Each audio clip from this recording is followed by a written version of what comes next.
Welcome to my forecast for the 2017 general election. My name is Nigel Marriott and I'm an independent statistical consultant based in Bath, providing services to many industries. I've always been fascinated by elections, and for the last 6 weeks or so I've been posting regularly on my blog about what's happening in the polls and what might happen in the election. This YouTube clip is supporting my forecast, which you can read on my website, and I'm going to do this in 4 parts. Part 1 here is about what the polls are saying. In part 2 I'll look at what kind of election we have. Part 3 I'll look at my actual forecasting models, and then part 4 we'll look at the actual forecast. So let's start, first of all, with why you should even pay attention to me. What do I know? I mean, I'm just a statistician. I'm not affiliated to any political party. I don't work with them. I work across many industries. So what the hell do I know about election that means you should pay attention to me? Well, I thought I'd start out by listing forecasts that I have made that I consider to be in the public domain. That's not always on my blog or in a publication. In some cases it's on social media. In other cases it's eyewitnesses, people that would have heard me make that forecast at the time and ahead of the event. The big one to start off with, really, would be the 2015 election, because I put my forecast up in YouTube 2 days before the election, and in that I stated that the polls would be in error. At the time, the polls effectively had the Conservatives and Labour neck and neck. I said, no, there would be a 4% gap between the two. In the event, there was a 7% gap. So whilst it was enough for me to say the Conservatives be the largest party, it meant I didn't quite predict the Conservative majority. So that was one thing. Compared to many pollsters, I certainly did better in that regard. The other thing I'm quite pleased about my 2015 forecast was the forecast that the Lib Dems would be wiped out. I actually forecast 14 seats, and that, I said at the time, that was very much to the top end of my expectation. I had models showing that they could be wiped out, and I just could not see how the Lib Dems could get up to 20 or 30 seats that people were expecting due to incumbency. So I was very pleased with that. I didn't quite believe the SNP surge in Scotland, and I thought UKIP would do better than they actually did. So, it wasn't a complete win, but I think I got the basics right about the polling error. Another forecast which I very much made to eyewitnesses was that the Scottish referendum in 2014 would be closer than people expected. In some respect, the 10-point margin was actually a little bit larger than I expected. I expected it to be like 5-point win for no. But one thing I definitely said straight away, it would not settle the argument. And as we can see, the argument hadn't been settled, it's still continuing. Part of that might be because due to the EU referendum, and I've said there that the referendum, indeed on the day of the referendum itself, I was presenting to, or running a training course in London, and people were asking for my forecast, and I said 50-50. At one point I said it would be 50-50, in fact I've tossed a coin, was because I could see postal vote going in during a period when the polls were much more Leave than Remain, and I wondered if that could be decided. I didn't go all out and say that Leave would win, but I did wonder if the postal vote factor would be decisive. Now, one thing I definitely saw, and I was surprised that other people couldn't see this, was that the fact that Scotland voted Remain while the rest of Britain voted Leave, I did not expect that to benefit the independent movement, and the reason why is that I could see the position of the yes leavers in Scotland. If you stop and think about someone who's in favour of independence of Scotland and also in favour of leaving the EU, why would they then want to support the SNP in their strategy of gaining independence in order to rejoin the EU? And so what the polls have actually shown is that yes, some Remainers who originally voted no would now vote yes, but they've been balanced out by those who voted yes and leave now turning into no voters. And that was a dynamic I could see coming. The other dynamic I could see once the result came in from the referendum and the pollsters published their surveys afterwards trying to explain why people voted in the referendum, is that the anti-Brexiteers, those who wanted to overturn the result of the referendum, were a minority of Remainers. And there's been a YouGov poll out recently that said, Relievers are now a significant proportion of Remainers in total. They're willing to accept the result and get on with it. And that rather leads me on to another prediction I made, which the Lib Dems could win the Richmond Park by-election. I was using a model then that I'm using now for my election forecast. I've adapted it, but the model that allowed me to predict Richmond Park and the Copeland by-election, and also misled me on the Stoke Central by-election, is one I'm using. But one of the things I said at the time was that the Lib Dems simply had to win Richmond Park in order to have a reason for existence. It wasn't enough to win it, that it was merely the starting point. And I think what's happened since is that the Lib Dems might have got overconfident about Richmond Park and not realised they had to double the work afterwards. And what we've seen so far is that I don't think the Lib Dems are going to go anywhere in this election. Indeed, they're probably going to go backwards. So these are all stuff I've made over the last few months and years. So hopefully you're happy enough to stay with me and hear what else I have to say. So in this part, I'm going to start with what the polls say. That has been, well, I mean, compared to 2015, when the polls were really steady. You can see that this chart here shows the rolling averages of all polls in Britain since 2010.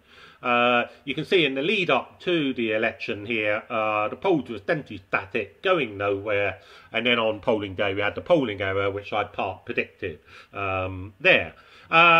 This time around, in the run-up, it's just all over the place. Labour surging, Conservatives surging, then falling back, the other parties falling off. A lot of confusion around. And where we are as of the 4th of June here, which is the date of the field work of the last poll that I've included in my analysis here, you can see the Conservatives here have a 7% lead, which is only just up from the 6.5% lead they had in 2015. So that's just the average. Some pollsters are saying the Conservatives are going to lose their majority. So what's going on? Well, I think you can divide the timeline since the beginning of this year into 6 parts as shown here. We've got the New Year and the lead up to the by-elections in Copeland and Stoke.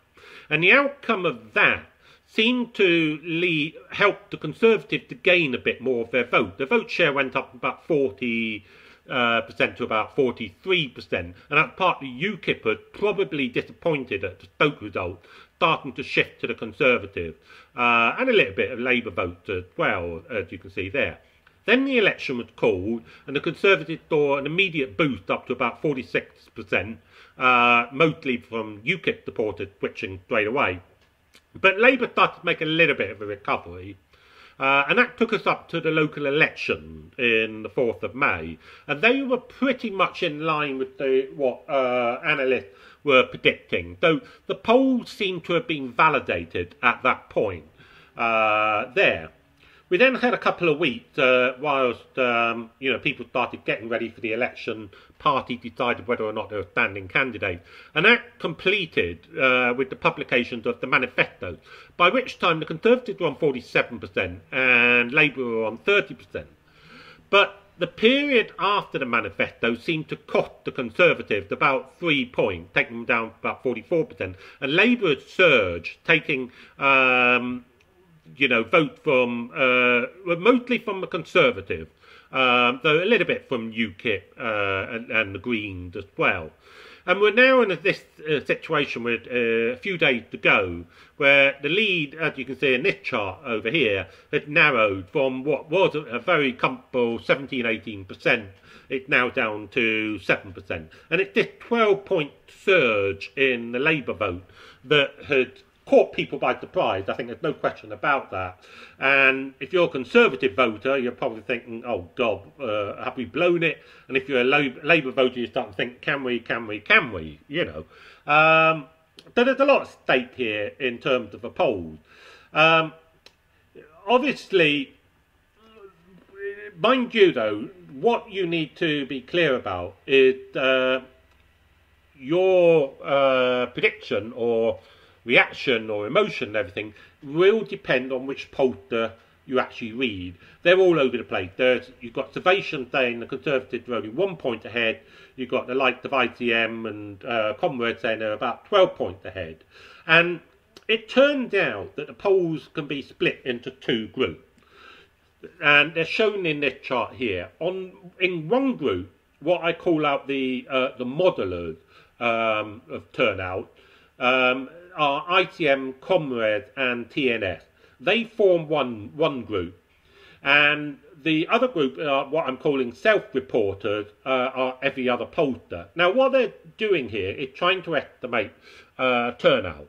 Because it's not just enough for someone to say, oh, I'm going to vote Conservative in an opinion poll. They've also got to actually turn out and actually put that cross in the box. If they don't do that, then that, you know, it wasn't much point in them replying to the survey. So what the pollsters have to do to try and estimate, will that person who says they're going to vote Conservative actually turn out and vote Conservative? And there's two main ways of doing it. One is to ask people, well, how likely are you to turn out? That's self-reporting. The other way is to look at history and look at the demographics of those who have actually turned out. And that leads to quite a different, or rather the differences that you can see in this chart here can be explained by that. Basically, the modelers here are using demographics, and they're seeing in particular that older people do vote, younger people don't vote. The self-reporters, on the other hand, are seeing that a lot of young people saying they will vote this time. They're definitely going to. And you can see from the beginning of the year, the self-reporters were always had the lead, the Conservative Labour lead here, slightly less than the modelers, but it wasn't a huge difference. But when the election was called, the gap widened from about 2% to about 4%. So, and that was partly from young people starting say in the polls, saying, yes, we're going to vote. And in the last week or so, that gap had widened even further. There appeared to have been a surge, according to self-reporters, of young people saying, yes, we're definitely going to vote. And this explains the differences that you can see, why we now have a 6-point difference between the modelers who are saying a nice comfortable 11% lead for the Conservatives, which is higher than the 6.5% they got in 2015. And that should lead to a decent majority for the Conservatives. But the self-reporters are saying the lead is down to 5.5%, which is less than what the Conservatives had in 2015. And that could be enough in some circumstances for the Conservatives to lose their majority. So there's no wonder that, depending on which pollster you speak to, you know, you're going to get a different answer. Now, you're going to see later on a model here. I think the threshold for the Conservative majority is actually 3%. So I'll be explaining why that is. But basically, if the Conservative lead is 3 points over Labour, then they will have a majority. If it's less than that, they'll lose their majority. There's a lot of factors that lead me to say that, but you'll see why in part 4 in particular. But this gives me my first dilemma for my forecast. Which group of pollsters am I going to believe? I could, of course, just take an average of them, give the 7% or so where we are at the moment. But I think this question really does need to be thought about. Who has got the right turnout model? And I'm favouring the modelers here. I think the demographics are very sticky. They, you know, when they show that historically young people don't vote and the old people do vote, I really don't see why it should be different this time round, despite the enthusiasm apparently being expressed in the polls. And I've got two examples that lead me to that conclusion. One is what happened in Scotland. In 2010, the turnout was 64% in the general election. It then jumped to 85% in 2014. Now, in the aftermath of that referendum, we had a lot of, I remember a lot of people saying on social media and such like, that the old young people who had voted yes for independence were complaining that their future had been stolen by the old people who had voted no. There was a lot of enthusiasm. The referendum generated a lot of enthusiasm. The SNP surged in the polls, and as we know, in 2015 they took practically all the seats with 50% of the vote. So 2014 was followed by an election in 2015 that saw Scottish politics completely change. Saw a whole new group of voters coming in. We saw a whole dynamic around, the future of young people. Now, does that sound familiar? Because that's what we're hearing now across the whole of the UK. A general election in 2015 with 66% turnout, a referendum in 2016 with 72% turnout, and people's with a result that was a Leave vote where a lot of people have been saying, particularly on the Remain side, the young people have had their, future stolen. So, we seem to be in the same dynamic. But what happened to Scottish turnout in 2015? Bear in mind that the polls at the time, even though they were wrong, were pointing to a hung parliament, which meant we would have coalition, and therefore the SNP were likely to be one of the kingmakers in the parliament. So there was every motivation with a lot of stake for a young voter, a yes voter, to get out and actually vote in Scotland in 2015, and the turnout, instead of being 85%, dropped to 71%.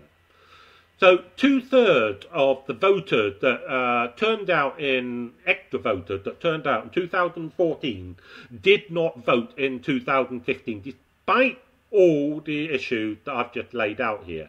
And that I've decided to take that data point as a measure for my predicted turnout of 68%. Again, 2/3 of those extra voters in 2016 are not going to vote in 2017. So there's a slight typo there. That should say 72% in 2016, not 72% in 2017. So I'm expecting 68% turnout in 2017.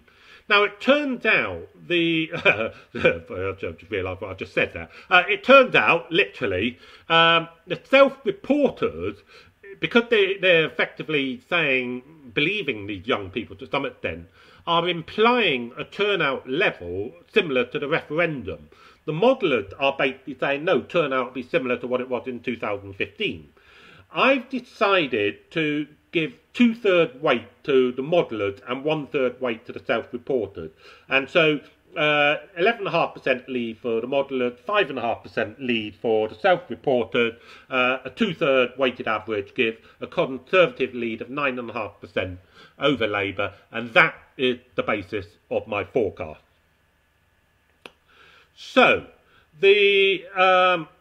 now, of course, so far I've been assuming that the pollsters are right. I think you can see now it's not possible for all of them to be right. One group is either going to be right and the other one wrong, or both groups are going to be wrong. And unfortunately, pollsters have form when it comes to their accuracy. You can see historically the Conservative lead over Labour has persistently been underestimated, an average of 2.6% over this time period.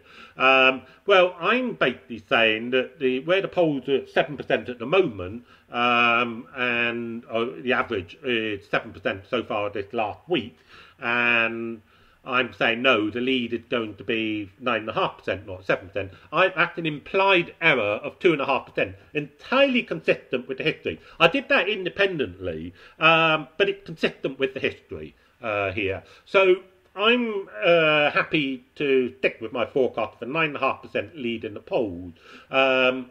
And it just so happened that a typical error. But it will be an error not because of every pollster getting it wrong like happened in 2015. It would be an error due to most of the pollsters getting it wrong and some of them getting it right.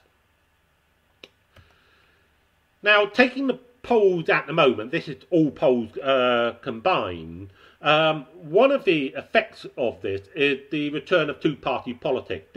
As you can see, the main driver of the votes in 2017 being a fall in the UKIP vote, plus some nationalist and Green votes, which had shifted to Labour and Conservative in roughly equal quantity, which is why the lead had only just gone up from 6.5% to 7%.